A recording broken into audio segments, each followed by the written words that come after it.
జగన్మోహన్ రెడ్డి గారి మీద జరిగిన దాడి ఘటనకు సంబంధించి పోలీసులు దర్యాప్తు ముమ్మరం చేశారు.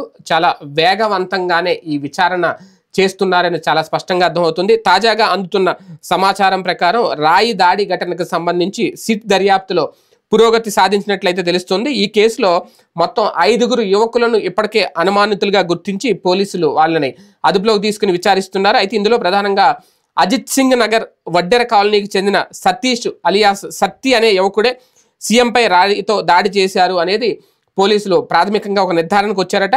దాడి సమయంలో అతనితో పాటు ఉన్న 4గురిని సైతం సిట్టు అదుపులోకి తీసుకుంది. దాడికి గల కారణాలపై యువకులను అధికారులు ప్రశ్నిస్తున్నట్లు కూడా సమాచారం. సీఎంపై ఫుట్పాత్ టైల్స్ రాయి మొక్కతో దాడి చేసినట్లు తెలుస్తోంది.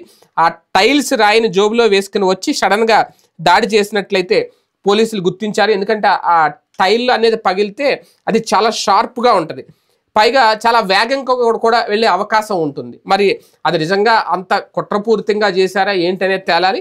ఇది ఎంతవరకు వాస్తవం కూడా తేలాలి. ఎందుకంటే ఇప్పుడు ఈ పేరు ఏదైతే ఉందో ఇది పోలీసులు అయితే అఫీషియల్గా ప్రకటించలేదు, కానీ గుర్తించారు, 4గురిని అదుపులోకి తీసుకున్నారు. అంటే విచారణ వేగవంతంగా జరుగుతుంది అనడానికి ఇక అఫీషియల్గా ప్రకటించాల్సి ఉంది, నిర్ధారించాల్సి ఉంది.